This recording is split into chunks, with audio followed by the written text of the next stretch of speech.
ഇന്നലെ എൻ്റെ കൂടെ സ്കൂളിൽ പഠിച്ച ഒരു ഫ്രണ്ടിനെ ഞാൻ കണ്ടിരുന്നു. സംസാരിച്ചു വന്നപ്പോൾ അവനിപ്പോൾ ഒരു ചെറിയൊരു ജോലിക്കാണ് പോകുന്നത്. കൂടെ PSC എഴുതുന്നുണ്ടെന്ന് പറഞ്ഞു. ഒരു കരിയറൊക്കെ സെറ്റ് ആവേണ്ട പ്രായമായിട്ടുണ്ട്. പറഞ്ഞപ്പോൾ അവൻ പറയുന്നത് പെട്ടെന്നൊരു ജോലി കിട്ടിയിട്ട് ഇപ്പോഴത്തെ കാര്യം മാത്രം നോക്കിയാൽ പോരല്ലോടാ. പ്രായമായി എന്ത് ചെയ്യും? അപ്പോഴത്തെ കാര്യം കൂടി നോക്കണ്ടേന്നാണ്. അതായത് അവൻ ഉദ്ദേശിച്ചത് ഗവൺമെന്റ് ജോലി ആവുമ്പോൾ റിട്ടയർ ആയാലും പെൻഷൻ കിട്ടില്ലേ എന്നുള്ള കാര്യമാണ്. ഞാനൊരു കാര്യം പറയട്ടെ, പെൻഷൻ കിട്ടാൻ വേണ്ടി മാത്രം ഗവൺമെന്റ് ജോലി നോക്കുന്ന ഒരാളാണ് നിങ്ങളെങ്കിൽ അതിന്റെ ആവശ്യമില്ല. അതിനുവേണ്ടി നിങ്ങൾ കഷ്ടപ്പെട്ട് എക്സാം ഒന്നും എഴുതണ്ട. നിങ്ങൾ ഇഷ്ടപ്പെട്ട ജോലി ചെയ്തുകൊണ്ട് പെൻഷൻ നേടാനുള്ള ഒരു വഴി ഞാൻ പറഞ്ഞുതരാം. ഇനിയിപ്പോൾ നിങ്ങൾ ഗവൺമെന്റ് ജോലി നോക്കുന്നതിന് വേറെ എന്തെങ്കിലും റീസൺ ഉണ്ടെങ്കിൽ ഈ വീഡിയോ സ്കിപ്പ് ചെയ്തോളൂ കേട്ടോ. ഒരു ഗവൺമെന്റ് ജോലി ചെയ്ത് ഗവൺമെന്റിൽ നിന്ന് കിട്ടുന്നതിനേക്കാൾ കൂടുതൽ പെൻഷൻ സ്വന്തമായിട്ട് എങ്ങനെ നേടാമെന്ന് ഈ വീഡിയോയിൽ നമുക്ക് ഡിസ്കസ് ചെയ്യാം. ഈ വീഡിയോ അവസാനം വരെ കാണുകയാണെങ്കിൽ വളരെ വ്യക്തമായിട്ട് നിങ്ങൾക്കത് മനസ്സിലാക്കാൻ കഴിയുന്നതാണ്. ആദ്യം തന്നെ പെൻഷൻ എന്താണെന്നും ഗവൺമെന്റ് ജോലി ചെയ്യുമ്പോൾ എങ്ങനെയാണ് പെൻഷൻ കിട്ടുന്നതെന്ന് നമുക്ക് നോക്കാം. നമ്മൾ ജോലി ചെയ്തുകൊണ്ടിരിക്കുന്ന സമയത്ത് ജീവിക്കാനായിട്ട് നമുക്ക് ശമ്പളം കിട്ടുന്നുണ്ടായിരിക്കും. എന്നാൽ ആ ജോലി അവസാനിച്ചാൽ, അതായത് റിട്ടയർ ആയാൽ, നമുക്ക് അവിടെ ഒരു ശമ്പളം എന്ന് പറയുന്ന എമൗണ്ട് കിട്ടില്ല. റിട്ടയർമെന്റിന് ശേഷം വരുന്ന ചെലവുകളെ നടത്താൻ വേണ്ടി ശമ്പളം പോലെ കിട്ടിക്കൊണ്ടിരിക്കുന്ന ഒരു പൈസയാണ് ഈ പെൻഷൻ എന്തുകൊണ്ട് ഉദ്ദേശിക്കുന്നത്. ജോലി ഉള്ളപ്പോൾ നമ്മളുടെ കയ്യിൽ നിന്ന് മാറ്റിവെക്കുന്ന പൈസ തന്നെയാണ് റിട്ടയർ ആകുമ്പോൾ പെൻഷൻ എന്ന രീതിയിൽ നമുക്ക് തരുന്നത്. കുറച്ചും കൂടി ഡീറ്റെയിൽ ആയിട്ട് നമുക്ക് നോക്കാം. നിങ്ങൾ ജോലി ചെയ്യുന്ന സമയത്ത് നിങ്ങളുടെ ശമ്പളത്തിൽ നിന്ന് ഒരു പോർഷൻ റെഗുലർ ആയിട്ട് പെൻഷൻ ഫണ്ടിലോട്ട് പോകും. ചിലപ്പോൾ നിങ്ങളുടെ എംപ്ലോയറും അതിന് വേണ്ടിയിട്ട് കോൺട്രിബ്യൂട്ട് ചെയ്യുന്നുണ്ടാവും. നിങ്ങൾ ജോലി ചെയ്യുന്നിടത്തോളം കാലം ഇത് ഇങ്ങനെ നിങ്ങളുടെ സാലറിയിൽ നിന്ന് പോയിക്കൊണ്ടേയിരിക്കും. ഈ ഒരു എമൗണ്ട് ഡിഡക്ട് ചെയ്തിട്ടുള്ള പൈസയാണ് നിങ്ങൾക്ക് സാലറി ആയിട്ട് കയ്യിൽ വരുന്നുണ്ടാവുക. ഇനി നിങ്ങൾ റിട്ടയർ ആയതിനു ശേഷം, അതായത് 60 വയസ്സ് വരെ നിങ്ങളുടെ ശമ്പളത്തിൽ നിന്ന് ഒരു ഭാഗം ഇങ്ങനെ ഡിഡക്ട് ചെയ്തുകൊണ്ടേയിരിക്കും. 60 വയസ്സിന് ശേഷം ഈ കൂട്ടിച്ചേർത്ത എമൗണ്ടിൽ നിന്നാണ് നിങ്ങൾക്ക് കുറച്ച് എമൗണ്ട് വീതം പെൻഷനായിട്ട് തരുന്നത്. ശരിയാണ്, പെൻഷൻ എന്ന് പറയുന്നത് വളരെ അത്യാവശ്യമാണ്. കാരണം റിട്ടയർ ആയാലും നമ്മളുടെ ചെലവുകൾ നടത്തണം എന്നുണ്ടെങ്കിൽ നമുക്കൊരു റെഗുലർ ഇൻകം അനിവാര്യമായിരിക്കും. ഇന്ത്യൻസിന്റെ ശരാശരി ലൈഫ് എക്സ്പെക്ടൻസി 75 വയസ്സാണ്. 60 വയസ്സിൽ നിങ്ങൾ റിട്ടയർ ആയാലും പിന്നെയും ഒരു 15 വർഷത്തോളം ജീവിക്കാനായിട്ട് നമുക്ക് കയ്യിൽ പൈസ ഉണ്ടാവണം. ഇത്രയും കാര്യം നിങ്ങൾക്ക് മനസ്സിലായി കഴിഞ്ഞാൽ ഇനി നിങ്ങളുടെ ചാൻസ് ആണ്. അതായത് ഗവൺമെന്റ് ജോലി ഇല്ലെങ്കിലും ഫ്രീലാൻസ് ആയിട്ട് വർക്ക് ചെയ്യുകയാണെങ്കിലും സ്വന്തമായിട്ട് പെൻഷൻ എങ്ങനെ ഉണ്ടാക്കാം എന്നുള്ളത് നമുക്ക് നോക്കാം. 3 സിമ്പിൾ സ്റ്റെപ്പിൽ നിങ്ങൾക്ക് അത് ചെയ്യാൻ കഴിയുന്നതാണ്. ഫസ്റ്റ് സ്റ്റെപ്പ്, നിങ്ങളുടെ ഇൻകത്തിൽ നിന്ന് ഒരു പോർഷൻ നിങ്ങൾ സേവ് ചെയ്യണം. സെക്കൻഡ് സ്റ്റെപ്പ്, ഇങ്ങനെ സേവ് ചെയ്ത എമൗണ്ടിന് ഒരു ഗ്രോയിങ് അസറ്റിലോട്ട് നിങ്ങൾ ഇൻവെസ്റ്റ് ചെയ്യണം. തേർഡ് സ്റ്റെപ്പ്, ആഫ്റ്റർ റിട്ടയർമെന്റ് ഒരു ഫിക്സഡ് എമൗണ്ട് നിങ്ങൾ വിഡ്രോവൽ സെറ്റ് ചെയ്യണം. ഇത്രയും ചെയ്താൽ മതി, റിട്ടയർമെന്റിന് ശേഷം സ്വന്തമായിട്ടൊരു പെൻഷൻ നിങ്ങൾക്ക് കിട്ടിക്കൊണ്ടിരിക്കും. സംഭവം മനസ്സിലായവർക്ക് ഈ വീഡിയോ ഇവിടെ നിർത്താം. കുറച്ചുകൂടി ഡീറ്റെയിൽ ആയിട്ട് അറിയേണ്ടവർക്ക് വീഡിയോയുടെ ബാക്കി കാണാം. അതായത് സ്റ്റെപ്പ് 1, സേവ് ചെയ്യുക. നിങ്ങൾക്ക് കിട്ടുന്ന ഇൻകത്തിന്റെ അറ്റ്ലീസ്റ്റ് 10% എല്ലാ മാസവും സേവ് ചെയ്യണം. ഇനിയിപ്പോൾ കൂടുതൽ സേവ് ചെയ്യാൻ പറ്റുന്നവർക്ക് ചെയ്യാവുന്നതാണ്. ഗവൺമെന്റ് ജോലി പോലുള്ള കേസിൽ നിങ്ങൾ കണ്ടതാണ്, നമ്മളുടെ കയ്യിൽ കിട്ടുന്ന സാലറി ഇത്തരത്തിൽ എമൗണ്ട് ഡിഡക്ട് ചെയ്തിട്ടാണ് കിട്ടുന്നത്. അതുകൊണ്ട് തന്നെ നമ്മൾ അറിയാതെ പൈസ അവിടെ സേവ് ആവും. പക്ഷേ ഇവിടെ ഇപ്പോൾ സ്വന്തമായിട്ട് നമ്മൾ പെൻഷൻ ഉണ്ടാക്കുമ്പോൾ നമ്മൾ തന്നെ കുറച്ച് ഇനീഷ്യേറ്റീവ് എടുക്കേണ്ടതുണ്ട്. നിങ്ങളുടെ മാസ വരുമാനം 50,000 രൂപയാണെന്ന് വിചാരിക്കുക. അതിന്റെ 10%, അതായത് 5,000 രൂപ റെഗുലർ ആയിട്ട് നിങ്ങൾ സേവ് ചെയ്യണം. ഇനി നിങ്ങൾക്ക് നിങ്ങളുടെ ഇൻകത്തിൽ നിന്ന് പൈസ സേവ് ചെയ്യാൻ പറ്റുന്നില്ലെങ്കിൽ എങ്ങനെയാണ് പ്രോപ്പർ ആയിട്ട് പൈസ സേവ് ചെയ്യുക എന്നുള്ളതിനെ പറ്റി ഒരു ഡീറ്റെയിൽഡ് വീഡിയോ ഞാൻ പ്രിപ്പയർ ചെയ്തിട്ടുണ്ട്. ആ വീഡിയോ കണ്ടാൽ നിങ്ങൾക്ക് വളരെ വ്യക്തമായിട്ട് മനസ്സിലാക്കാനും നിങ്ങളുടെ പൈസ പ്രോപ്പർ ആയിട്ട് സേവ് ചെയ്യാനും കഴിയുന്നതാണ്. അടുത്തത് സെക്കൻഡ് സ്റ്റെപ്പ്, ഇങ്ങനെ സേവ് ചെയ്ത പൈസേനെ ഗ്രോയിങ് അസറ്റിലോട്ട് നിങ്ങൾ ഇൻവെസ്റ്റ് ചെയ്യണം. വെറുതെ സേവിങ്സ് അക്കൗണ്ടിലോ FDയിലോ അല്ല കേട്ടോ വയ്ക്കേണ്ടത്. അതൊരു വലിയ തെറ്റാണ്. കാരണം സേവിങ്സ് അക്കൗണ്ടിൽ നിങ്ങൾക്ക് കിട്ടാൻ പോകുന്നത് 2-3% റിട്ടേൺസ്. ഫിക്സഡ് ഡെപ്പോസിറ്റിലാണെങ്കിൽ കൂടി പോയാൽ 6-7% നിങ്ങൾക്ക് കിട്ടുന്നുണ്ടാവുക. ഇന്ത്യയിൽ ഇൻഫ്ലേഷൻ എന്ന് പറയുന്നത് 6% നമ്മളുടെ കയ്യിലുള്ള പൈസയുടെ 6% വാല്യൂ ഓരോ വർഷവും കുറഞ്ഞുകൊണ്ടേ ഇരിക്കുകയാണ്. അങ്ങനെയാവുമ്പോൾ ഈ ഇൻഫ്ലേഷനേക്കാൾ കൂടുതൽ റിട്ടേൺസ് ജനറേറ്റ് ചെയ്യാൻ കഴിഞ്ഞാൽ മാത്രമേ നമ്മളുടെ പൈസ ഗ്രോ ചെയ്യുന്നുള്ളൂ. അതിന് ഏറ്റവും നല്ല സൊല്യൂഷൻ അത് ഇക്വിറ്റി മ്യൂച്വൽ ഫണ്ട്സ് ആണ്. അതിലേക്ക് നിങ്ങളുടെ പൈസ SIP ആയിട്ട് ഇൻവെസ്റ്റ് ചെയ്താൽ മതി. ഇനിയിപ്പോൾ SIP എന്താണെന്ന് അറിയാത്തവർക്ക് വേണ്ടി പറയാം. നിങ്ങൾ ഒരു പർട്ടിക്കുലർ എമൗണ്ട് ഒരു പർട്ടിക്കുലർ ഡേറ്റിൽ റെഗുലർ ആയിട്ട് ഇൻവെസ്റ്റ് ചെയ്തുകൊണ്ടിരിക്കുന്ന ഒരു മെത്തേഡാണ് SIP അഥവാ സിസ്റ്റമാറ്റിക് ഇൻവെസ്റ്റ്മെന്റ് പ്ലാൻ. ഞാനിപ്പോൾ പറഞ്ഞില്ലേ, നിങ്ങളുടെ ഇൻകത്തിന്റെ 10% എല്ലാ മാസവും റെഗുലർ ആയിട്ട് ഇൻവെസ്റ്റ് ചെയ്യണമെന്ന്. അങ്ങനെ ഇൻവെസ്റ്റ് ചെയ്യുന്ന രീതിയാണ് SIP. ഇവിടെ ഇപ്പോൾ ഇൻവെസ്റ്റ് ചെയ്യാൻ മ്യൂച്വൽ ഫണ്ട് മതി എന്ന് ഞാൻ പറഞ്ഞതിന്റെ കാരണം എന്താണെന്നറിയോ? ഒന്നാമത്തെ റീസൺ അത് ഹയർ റിട്ടേൺസ് ആണ്. ഹിസ്റ്റോറിക്കൽ പെർഫോമൻസ് നോക്കുകയാണെങ്കിൽ on an average 12-15% returns equity mutual ഫണ്ട്സിൽ നിന്ന് ജനറേറ്റ് ചെയ്യാനായിട്ട് പറ്റിയിട്ടുണ്ട്. അതുകൊണ്ട് തന്നെ ഇൻഫ്ലേഷനെ മറികടന്നുകൊണ്ട് നമ്മുടെ പൈസയ്ക്ക് ഒരു ഗ്രോത്ത് തരാൻ ഈ ഇക്വിറ്റി മ്യൂച്വൽ ഫണ്ട് നമ്മളെ ഹെൽപ്പ് ചെയ്യും. സെക്കൻഡ് റീസൺ അത് കോമ്പൗണ്ടിങ് ആണ്. അതായത് ഇങ്ങനെ ഇൻവെസ്റ്റ് ചെയ്ത് നമുക്ക് അതിൽ നിന്ന് കിട്ടുന്ന റിട്ടേൺസ് വീണ്ടും ഇതിലേക്ക് റീഇൻവെസ്റ്റ് ചെയ്തുകൊണ്ടിരിക്കുന്നത് കൊണ്ട് തന്നെ നമ്മൾ ഇൻവെസ്റ്റ് ചെയ്യുന്ന പൈസ സമയം കഴിയുന്നതിനനുസരിച്ച് ഡബിൾ ആയിക്കൊണ്ടേയിരിക്കും. തേർഡ് റീസൺ അത് ഡൈവേഴ്സിഫിക്കേഷൻ ആണ്. മ്യൂച്വൽ ഫണ്ട്സ് ഏതെങ്കിലും ഒരെണ്ണത്തിലല്ല നമ്മളുടെ പൈസ കൊണ്ട് ഇൻവെസ്റ്റ് ചെയ്യുക. 30-50 നല്ല കമ്പനികളിലോട്ടായിരിക്കും ഈ പൈസ ഇൻവെസ്റ്റ് ചെയ്യുന്നുണ്ടാവുക. Fourth reason professional fund manager ആയിരിക്കും നമ്മൾ ഇത്തരത്തിൽ ഇൻവെസ്റ്റ് ചെയ്യുന്ന പൈസ അവിടെ മാനേജ് ചെയ്യുന്നുണ്ടാവുക. അതുകൊണ്ട് തന്നെ മാർക്കറ്റിന്റെ പെർഫോമൻസ് നോക്കി ശരിയായ രീതിയിൽ ഇൻവെസ്റ്റ് ചെയ്യുന്നതുകൊണ്ട് വളരെ സേഫ് ആയിട്ട് ഒരു ഡീസന്റ് റിട്ടേൺസ് ജനറേറ്റ് ചെയ്യാനായിട്ട് മ്യൂച്വൽ ഫണ്ട്സ് നമ്മളെ ഹെൽപ്പ് ചെയ്യുന്നതായിരിക്കും. ഞാനൊരു റിയൽ കേസ് പറയാം. നിങ്ങൾക്ക് ഇപ്പോൾ 25 വയസ്സാണ് പ്രായം എന്ന് വിചാരിക്കുക. 60ാമത്തെ വയസ്സിലാണ് നിങ്ങൾ റിട്ടയർ ആവുന്നെങ്കിൽ ഇനിയും നിങ്ങൾക്ക് 35 വർഷം മുന്നിൽ സമയമുണ്ട്.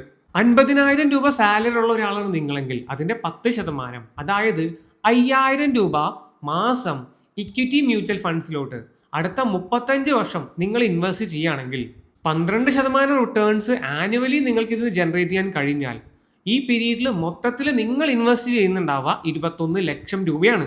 എന്നാൽ നിങ്ങൾക്ക് 60 വയസ്സാവുമ്പോൾ നിങ്ങളുടെ ഇൻവെസ്റ്റ്മെന്റ് ടോട്ടൽ കോർപ്പസ് ഏകദേശം 2.75 കോടി രൂപയെ മാറും.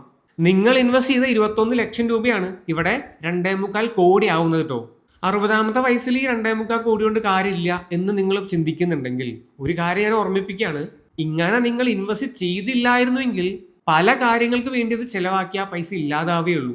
ഇൻവെസ്റ്റ് ചെയ്തതുകൊണ്ടാണ് നിങ്ങൾക്ക് അറ്റ്ലീസ്റ്റ് ഈ എമൗണ്ട് ജനറേറ്റ് ചെയ്യാൻ പറ്റുന്നത്. ഇങ്ങനെ നിങ്ങൾ ഇൻവെസ്റ്റ് ചെയ്യുന്ന സമയത്ത് ഏറ്റവും ഇമ്പോർട്ടൻ്റ് ആയിട്ടുള്ള കാര്യമാണ് എത്രയും പെട്ടെന്ന് തന്നെ ഇൻവെസ്റ്റ്മെന്റ് സ്റ്റാർട്ട് ചെയ്യുക എന്നുള്ളതും അതുപോലെ തന്നെ റെഗുലർ ആയിട്ട് ആ ഇൻവെസ്റ്റ്മെന്റ്സ് കണ്ടിന്യൂ ചെയ്യുക എന്നുള്ളതും. ഇൻവെസ്റ്റ്മെന്റ് സ്റ്റാർട്ട് ചെയ്യാൻ നിങ്ങൾ ലേറ്റ് ആക്കുന്ന ഓരോ വർഷവും നിങ്ങൾക്ക് കിട്ടേണ്ട റിയൽ ഗ്രോത്ത് ആണ് നിങ്ങളവിടെ കളയുന്നത്. ഇതുപോലെ നിങ്ങൾ നിങ്ങളുടെ ജോബ് റിട്ടയർ ആവുന്ന പീരീഡ് വരെ റെഗുലർ ആയിട്ട് ഇൻവെസ്റ്റ്മെന്റ്സ് കണ്ടിന്യൂ ചെയ്യണം. ഇവിടെ നിങ്ങൾ ശ്രദ്ധിക്കേണ്ട ഒരു വളരെ ഇമ്പോർട്ടൻ്റ് ആയിട്ടുള്ള കാര്യമാണ്, നിങ്ങളുടെ ഇൻകം ഓരോ വർഷവും കൂടുന്നുണ്ടെങ്കിൽ നിങ്ങൾ ഇൻവെസ്റ്റ് ചെയ്യുന്ന എമൗണ്ടും ഓരോ വർഷവും കൂട്ടി ചെയ്യേണ്ടതാണ്.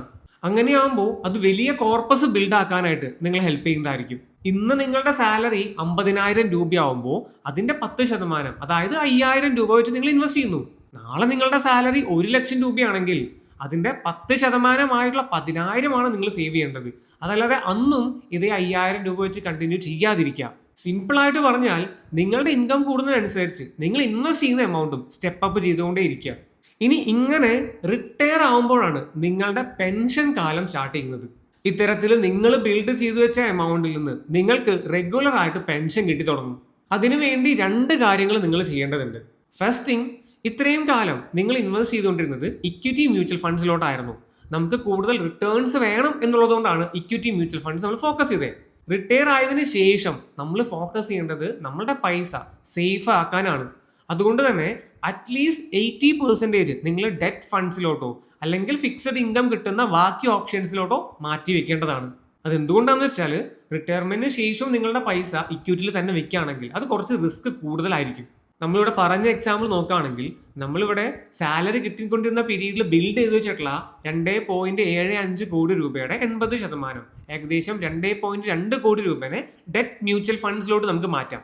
ബാലൻസ് 20%, അല്ലെങ്കിൽ നിങ്ങളുടെ റിസ്ക് കപ്പാസിറ്റിക്ക് അനുസരിച്ച് അത് നിങ്ങൾക്ക് ഇക്വിറ്റി ഫണ്ട്സിൽ കീപ്പ് ചെയ്യാനും പറ്റും. ഇത്രയും കാലം നിങ്ങൾ റിസ്ക് എടുത്തുകൊണ്ടാണ് 12 മുതൽ 15% റിട്ടേൺസ് ജനറേറ്റ് ചെയ്യാൻ നോക്കിയിട്ടുള്ളത്. ഇനി നമ്മൾ നോക്കേണ്ടത് സേഫർ ആയിട്ട് 6-8% ജനറേറ്റ് ചെയ്യാൻ വേണ്ടി മാത്രമാണ്. നിങ്ങൾക്ക് ഡെറ്റ് മ്യൂച്വൽ ഫണ്ട്സിനെ പറ്റി കൂടുതൽ അറിയണമെന്നുണ്ടെങ്കിൽ ഞാൻ ഓൾറെഡി ഒരു വീഡിയോ ചെയ്തിട്ടുണ്ട്, ആ വീഡിയോ ഒന്ന് കണ്ടാൽ മതി. ഇതാണ് മേജർ സ്റ്റെപ്പ്. പെൻഷൻ പോലൊരു എമൗണ്ട് റെഗുലർ ആയിട്ട് നിങ്ങൾക്ക് കിട്ടാനായിട്ട് SWP നിങ്ങൾ എനേബിൾ ചെയ്യണം. അതായത് സിസ്റ്റമാറ്റിക് വിഡ്രോവൽ പ്ലാൻ നിങ്ങൾ സെറ്റ് ചെയ്ത് വെച്ചാൽ മതി. SIP എന്ന് എല്ലാവരും കേട്ട് ഫെമിലിയർ ആയിട്ടുണ്ടായിരിക്കും. എന്നാൽ എന്താണ് ഈ SWP? നമ്മൾ ഇങ്ങനെ ഇൻവെസ്റ്റ് ചെയ്ത് കൂട്ടിച്ചേർത്ത എമൗണ്ടിൽ നിന്ന് എല്ലാ മാസവും ഒരു റെഗുലർ എമൗണ്ട് വിഡ്രോ ചെയ്യുന്ന ഒരു ഫെസിലിറ്റിയാണ് സിസ്റ്റമാറ്റിക് വിഡ്രോവൽ പ്ലാൻ. നമുക്ക് വേണ്ട എമൗണ്ട് നമുക്ക് വേണ്ട ഡേറ്റിൽ SWP എനേബിൾ ചെയ്ത് വെച്ചാൽ ഓട്ടോമാറ്റിക്കലി ആ ഡേറ്റ് ആവുമ്പോൾ പൈസ നമ്മുടെ ബാങ്ക് അക്കൗണ്ടിലോട്ട് എത്തും. നമ്മളിവിടെ ഇങ്ങനെ ബിൽഡ് ചെയ്ത് വെച്ചാൽ 2.25 കോടി രൂപയിൽ നിന്ന് 50,000 രൂപ എല്ലാ മാസവും 5-ാം തീയതി SWP ചെയ്തു വെച്ചാൽ റെഗുലർ ആയിട്ട് ആ ഡേറ്റിൽ നമുക്ക് ഈ പൈസ കിട്ടിക്കൊണ്ടിരിക്കും. പിന്നെ മറ്റൊരു കാര്യം നിങ്ങൾക്കറിയോ, ഞാൻ ഈ പറഞ്ഞ പ്രകാരം നിങ്ങൾ അടുത്ത 20 വർഷം വിഡ്രോ ചെയ്താലും ആ സമയത്തിന് ശേഷവും നിങ്ങളുടെ ഇൻവെസ്റ്റ്മെന്റ് കോർപ്പസ് ഏകദേശം 3 കോടി രൂപ അവിടെ ഉണ്ടാവും. ഇനിയിപ്പോൾ 1 ലക്ഷമോ അതിനേക്കാൾ കൂടുതൽ എമൗണ്ടോ നിങ്ങൾക്ക് SWP ചെയ്യാം. എങ്കിലും നിങ്ങളുടെ കോർപ്പസ് അവിടെ ബാലൻസ് എടുക്കുന്നുണ്ടായിരിക്കും. പിന്നെ ഈ 1 ലക്ഷം രൂപ എന്നൊക്കെ പറയുന്നത് നിങ്ങളുടെ റിട്ടയർമെന്റിന് ശേഷം നോക്കുമ്പോൾ ചെറിയൊരു എമൗണ്ട് ആയിരിക്കും കേട്ടോ. ഇൻഫ്ലേഷൻ ഉള്ളതുകൊണ്ട് നമ്മുടെ പൈസയുടെ വാല്യൂ അവിടെ കുറയുന്നുണ്ടായിരിക്കും. പക്ഷേ കൺസർവേറ്റീവ് ആയിട്ട് കൺസിഡർ ചെയ്താൽ അടുത്ത 20-25 വർഷം റെഗുലർ ആയിട്ട് ഒരു പെൻഷൻ എമൗണ്ട് നിങ്ങൾക്ക് ഇതിന് ജനറേറ്റ് ചെയ്യാൻ പറ്റും. അതായത് നിങ്ങൾക്ക് 80 വയസ്സായാലും വലിയ ടെൻഷൻ ഇല്ലാതെ ജീവിക്കാൻ ഈ ഒരു എമൗണ്ട് നിങ്ങളെ സഹായിക്കുന്നതുമായിരിക്കും. പിന്നെ ഞാനിവിടെ പറയുന്ന കാര്യങ്ങളിൽ നിങ്ങൾക്ക് എന്തെങ്കിലും ഡൗട്ട്സ് ഉണ്ടെങ്കിൽ താഴെ കമന്റ് ബോക്സിൽ പറഞ്ഞാൽ മതി, ഞാനത് സോൾവ് ചെയ്ത് തരാം.